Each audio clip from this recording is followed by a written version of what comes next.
So today I'm going to take a look at this article. It's from late June this year, so we can see that Greta Thunberg has again slammed the UK government. This time ahead of a 40 degrees heat wave. If we kind of look down the article here, she claims that we know that the climate crisis is here and now. Now, it's actually a big question: is whether it really is a crisis. Now, obviously.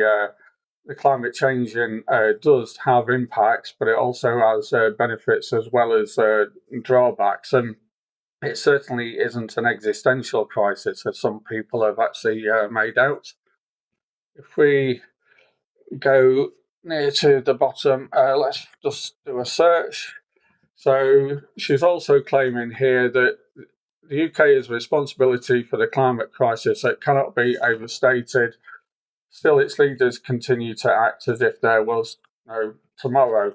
Now, it's not clear what she actually means that the UK has a particular responsibility for the climate crisis that can't be overstated. Uh, if we look at this article here, we can actually see on this graph that in terms of cumulative CO2 emissions, the UK is below China and the United States. Now, I'm guessing that she's actually referring to the Industrial Revolution here. So it's not clear what she actually thinks about this. Does she think that we should still be living in pre-industrial times? Does she not acknowledge all the benefits that have come from industrial life? One particular one of interest, actually, if we look at this article here about the collapse of climate-related deaths.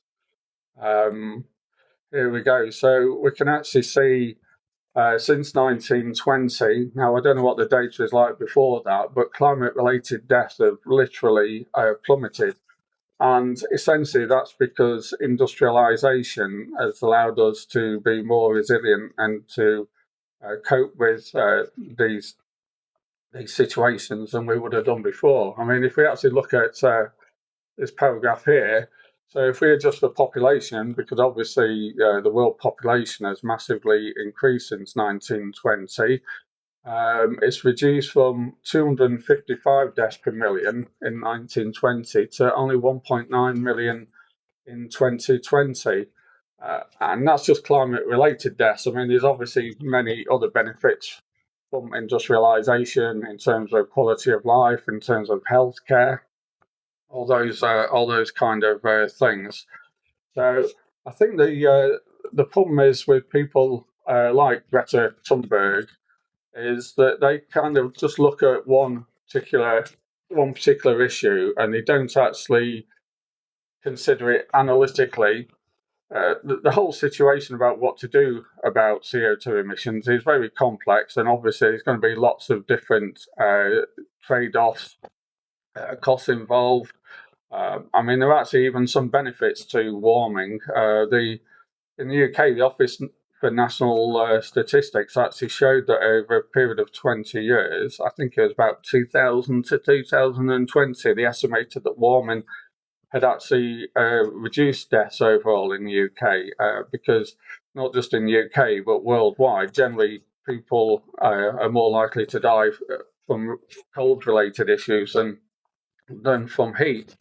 So I think it's important, really, not to take too much notice of activists like Greta Thunberg. The whole situation, like I say, is very complex, and you'd be a lot better off looking into the detailed articles that you can find in various places about this to consider actually what is the real impact of CO2 emissions, what are the benefits, what are the costs, what would it involve to try and reduce CO2 emissions, how much would that actually make a difference to the climate.